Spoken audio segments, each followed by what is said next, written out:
등기부등본상에는요, 신탁회사만 나타나 있어요. 분양받은 사람들은요, 등기부등본상에 안 나타나 있습니다. 오로지 신탁원부에 위탁자로만 등재되어 있어요. 원래는요, 이 사건이 아닌 경우 원칙적으로는요, 구분 소유자들이 신탁을 합니다. 구분 소유자들이 신탁을 하면 구분 소유자들인 것은 등기부등본에 찍혀 있고, 신탁을 하면 이 구분 소유자 명의에서 신탁회사 명의로 넘어가잖아요.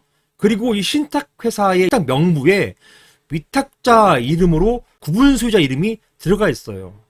이게 원칙입니다. 사안 같은 경우는요, 분양을 했어요. 분양을 했는데 신탁을 안 풀어버리니까 소유자가 등기부등본에 등재가 안 되는 겁니다. 등재가 안 됐어요. 자, 이런 상황에서 우리 쪽의 주장은 뭐였냐? 그러니까 재건축위원회 주장은 뭐였냐? 어쨌든 분양한 거 아니냐? 분양해서 구분 소유 의사를 분양받았기 때문에 구분 소유자이다 라고 주장했고, 법원은요, 등재되지 않았기 때문에 이 사람들을 구분 소유자로 볼 수 없다. 요게 1심의 결론이었습니다. 보시면 구분 소유자 신분에서 신탁을 한 위탁자 수가 늘어났어요. 하지만 등기부등본상에는 등재가 안 됐습니다. 이렇게 늘어난 위탁자들을 계산하면 80% 넘었어요. 그러니까 이렇게 어쨌든 분양했으니까. 그리고 원래 이게 당초의 목적이었죠. 원래 수십 명에 있던 이 소유자들은 다 재건축에 동의하는 목적으로 이걸 다 팔았던 거예요. 그러니까 원래 따지면요, 그냥 그 재건축 추진하는 시행사나 재건축위원회가 실수를 했을 뿐이지, 원래는 이 각각 소유자들이 재건축하는 의사는 어떤 변함이 없단 말입니다. 어쨌든 간에 위탁자들을 계산하면 여기에 위탁자들은 등기부등본상으로는 등재가 안 됐던 사람이에요. 왜냐? 신탁을 안 풀었으니까. 자, 이런 사람을 계산하면 80% 넘었어요. 자, 원심인 서울 남부지방법원은 위탁자에 불과한 사람들은 구분 소유권을 취득한 자로 볼 수 없다. 이렇게 보았습니다.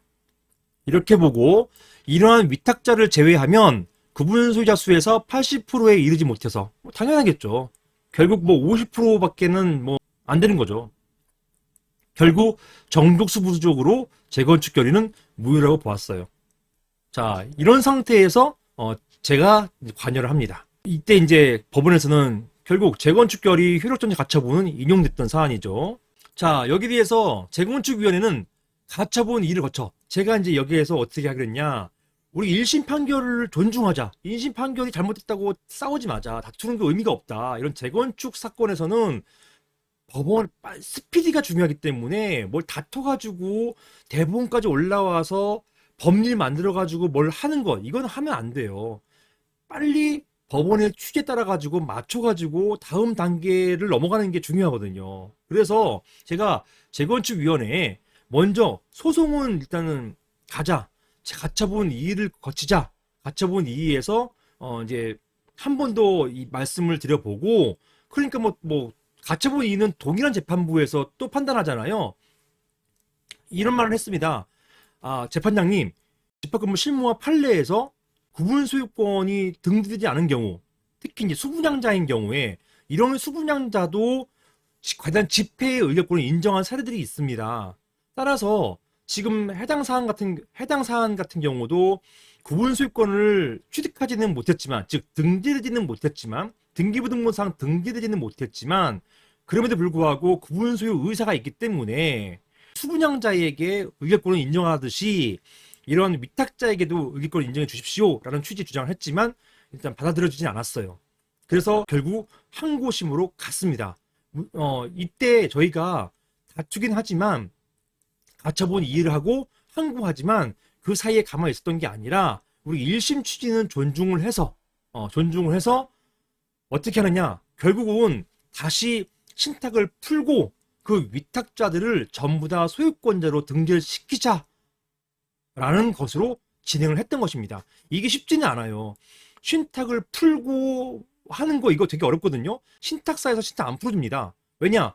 신탁을 해가지고 이 신탁 원부를 가지고서 자금 조달, 즉 금융이 일어났기 때문에 신탁을 풀어버리면 돈은 나갔는데 자금 조달됐는데 담보가 상실되는 상황이 돼버리기 때문에 대부분의 신탁사에서는 이걸 거절해요. 그런데 설득하고 최대한 이런 상황들에 대해서 이제 설득을 하고 이해를 구해가지고 정말 어렵게 결국 신탁을 풀게 되었던 것입니다. 결국 신탁을 풀고 그리고 소유권을 등재시킵니다. 이렇게 하는 게 사실은 그러니까 이게 원칙적으로는 이게 원래 당초 구분수들의 의사였다니까요. 그래서 고등법원에 항고했고 이 과정에서 1심 판단을 존중했습니다. 존중해서 다시 신탁을 풀고 위탁자별로 구분소유권을 취득했어요. 그런 상태에서 집합권법 41조 1항의 서면계의 방식으로 다시 재건축 결의를 완성했습니다.